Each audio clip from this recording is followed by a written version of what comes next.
What if the real reason to get healthy had nothing to do with how you looked in the mirror, but everything to do with a number that's sitting on a bill that you dread opening every year?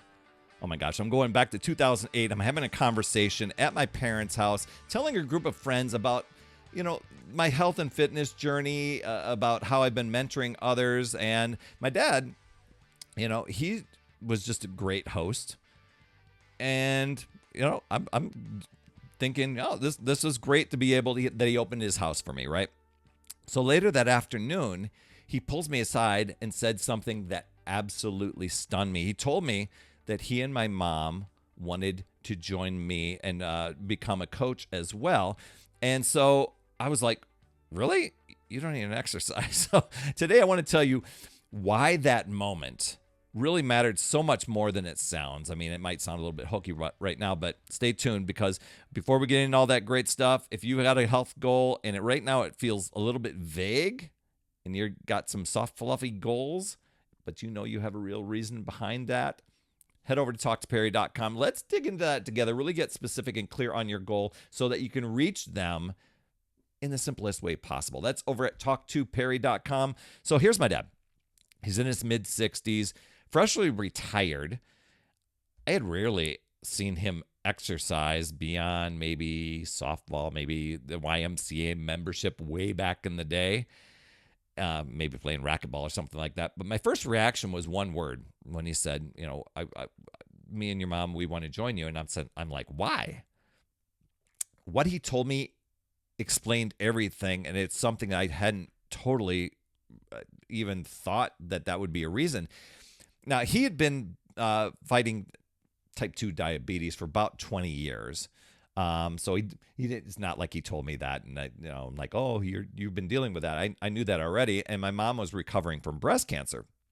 So it kind of catches me up on that. But both of them were carrying a stack of medication. And between them, they just wanted fewer doctor visits, fewer prescriptions. It was weighing on their daily life. And so I'm like, well, I can appreciate that, wanting to get healthier, not rely on, medications to cover up things or, to do things to where maybe doing some health and fitness stuff could get you off some of those. I get it. Okay, cool. But then he told me a number. And he was talking about Medicare. I don't know if you know much about Medicare. I really didn't at the time.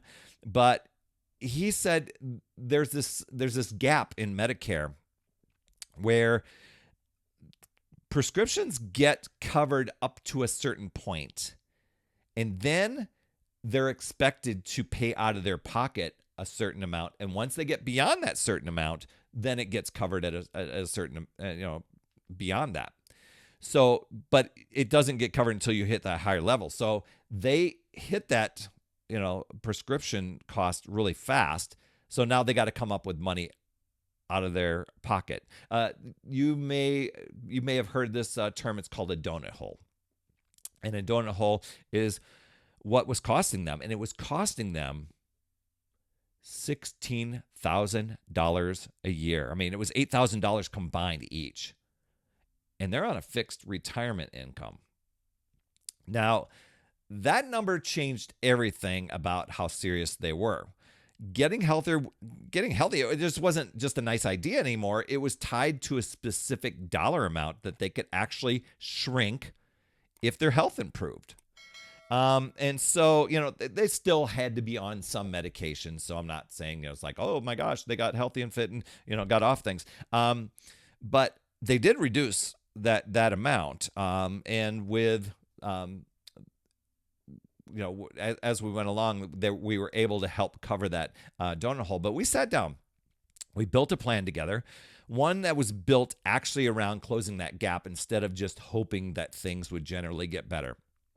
And so I think about that moment because it shows something that people miss about, at least about setting a goal. Wanting to feel better, that's a fine starting point, but it rarely holds, especially on those hard days, right? So that's why I talked about a soft, fluffy goal. Some people just say, oh, I just want to get in shape and lose some weight. and they don't have anything that's just right there that's going to have them show up. That it's kind of like, if I feel like it, sort of thing. But, closing an $8,000 a piece gap, getting off specific medications, or avoiding, at least setting yourself up for the potential of avoiding doctor trips to the doctor office. Those are goals. They've got some edges to it, right? You can't necessarily measure them, and just watch them shrink month by month, but it's not in that vague sense. But you're just wanting to feel better. That can kind of just let you off the hook a little bit. But they were like, no, we've got these definite goals that we want to go after. So my parents, they're in their 60s. When they finally connect the dots between the daily choices that they're making and a bill that they've been quietly dreading year after year, they were starting. I think they're kind of starting later than most people do.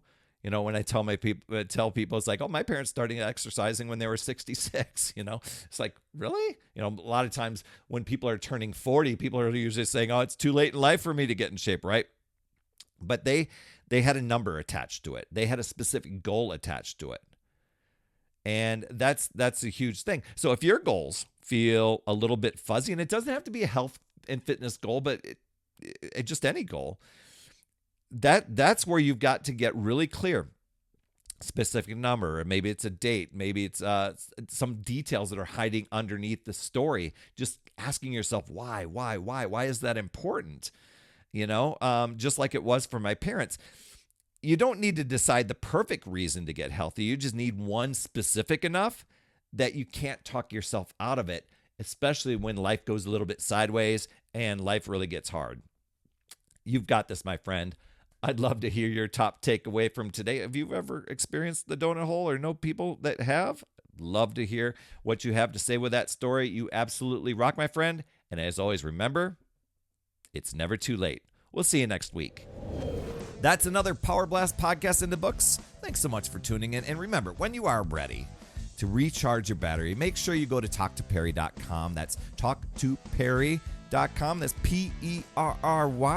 And I want to listen. I want to hear, what's going on. I want to help you in that 15-minute call to recharge your battery and reclaim your power so that you're off and running and creating massive momentum toward your dream. Also, every day, I am delivering more motivation, support, tips, and strategies inside my free community with amazing people like yourself. And we are conquering the mindset and the fitness. I do 52 weeks of free training in there. Plus, I coach and I mentor people, as well as give you access to tons of resources and guides. It's called my Upside Down Fitness Community because we work on a lot of mindset stuff, the inside stuff. And we're a fun group of people striving to make healthier habits in this awesome chapter of life.